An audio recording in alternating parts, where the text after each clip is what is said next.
Alan trabajaba como asesor telefónico en un pequeño centro de atención ubicado cerca del Metro Viaducto en la Ciudad de México.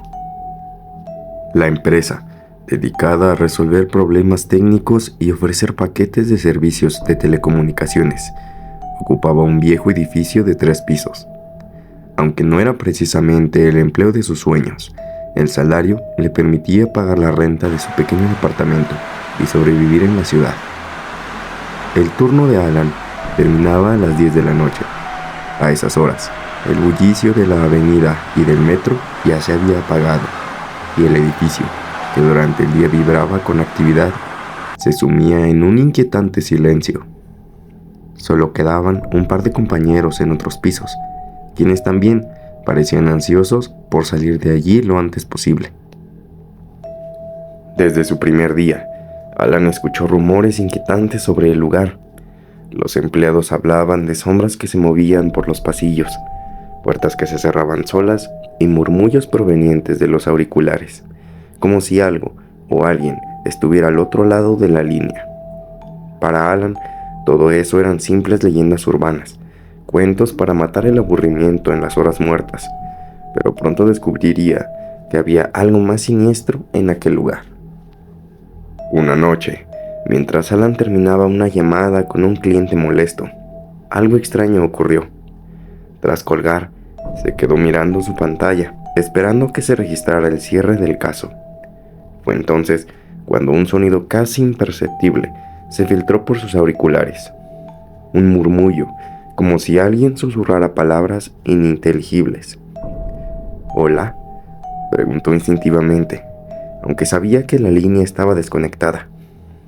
El susurro cesó de inmediato, dejando solo el zumbido eléctrico del equipo. Alan frunció el ceño y revisó el sistema, pensando que podría ser un fallo técnico, pero todo parecía en orden. Aunque sintió un ligero escalofrío, decidió ignorarlo. No sería la primera vez que el equipo daba problemas. Esa noche, mientras cerraba su estación y se disponía a salir, notó que una de las sillas al fondo del cubículo se movió ligeramente, como si alguien la hubiera empujado. Miró alrededor, pero el área estaba vacía. Tragó saliva y, sin pensarlo 2 veces, salió del edificio apresuradamente. Al día siguiente, durante su descanso, Alan decidió comentar lo sucedido con Carla, una de sus compañeras que llevaba más tiempo en la empresa. Ella lo miró con una mezcla de interés y nerviosismo. «¿Te pasó algo raro?», preguntó inclinándose hacia él. Alan relató lo del murmullo y la silla, esperando que Carla se riera y le dijera que solo eran unas tonterías. Pero su reacción fue todo lo contrario. «No eres el único, esto pasa ya desde hace muchos años», confesó en voz baja, como si temiera que alguien más pudiera escucharla. «Dicen que el edificio está maldito». «¿Maldito?», repitió Alan escéptico. Carla asintió, su rostro serio. «Hace como 10 años, una empleada desapareció durante su turno nocturno. La policía buscó por días, pero nunca encontraron nada. Pocos después, empezaron a pasar cosas raras, sombras que se mueven, ruidos, cosas que se caen solas. Algunos dicen que su espíritu sigue aquí, pero yo creo que hay algo peor». Alan sintió un escalofrío recorrerle la espalda. Aunque quería no darle importancia, algo en la expresión de Carla lo inquietó. Las semanas siguientes, los eventos extraños se hicieron más frecuentes. Una noche, mientras trabajaba, el sistema de computadoras comenzó a fallar.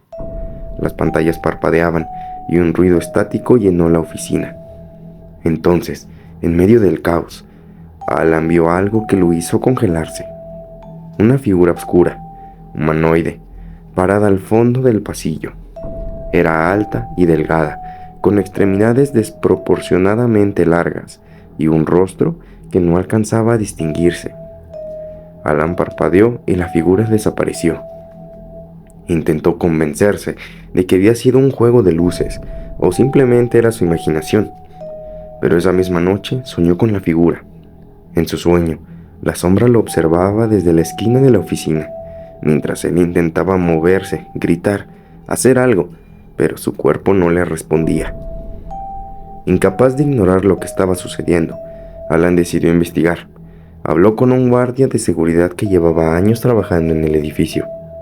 El hombre, ya un anciano de mirada cansada, confirmó lo que Carla le había contado. «Este lugar tiene historia, muchacho», dijo encendiendo un cigarrillo. «Antes de ser una oficina, esto era una especie de almacén. Hace mucho encontraron a un hombre fallecido aquí. Dijeron que era un indigente que se metió a refugiarse, pero yo sé que no fue así. Algo lo atrapó aquí dentro. Desde entonces, este lugar está marcado». Alan no sabía qué pensar. Las piezas comenzaban a encajar, pero aún no entendía qué podía ser eso que todos temían. Una noche, cuando Alan se encontraba solo en el piso, el ambiente cambió drásticamente. El aire se volvió pesado, cargado de una electricidad casi tangible. Las luces comenzaron a parpadear y un fuerte golpe resonó en el pasillo. Alan se levantó, su corazón latiendo con fuerza. Caminó lentamente hacia el pasillo, donde vio algo que lo dejó inquieto y sin aliento. La misma figura oscura, esta vez más cerca. Sus ojos, dos pozos de oscuridad, parecían absorber toda la luz de su alrededor. Intentó retroceder, pero la sombra avanzó hacia él. En ese momento, Alan sintió un frío indescriptible, como si su propia alma estuviera siendo arrancada. Cayó al suelo, incapaz de moverse, mientras la figura se inclinaba sobre él. Entonces recordó algo que Carla le había dicho. «Nunca le des la espalda. Si lo enfrentas, puede que te deje ir». Con todas sus fuerzas, Alan levantó la mirada y sostuvo la de aquella figura. Aunque estaba aterrado, algo en su interior le dijo que no debía mostrar miedo.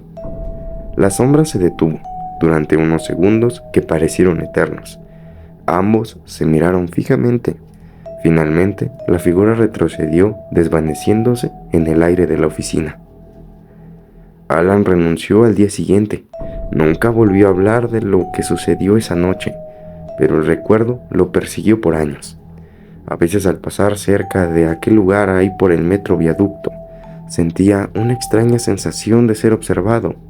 Aunque intentó dejar atrás esa experiencia, sabía que el edificio guardaba secretos que nunca serían revelados del todo, y que la sombra bajo ese edificio siempre lo estaría esperando, a él o a otra persona que corriera a lo mejor no con la misma suerte que él.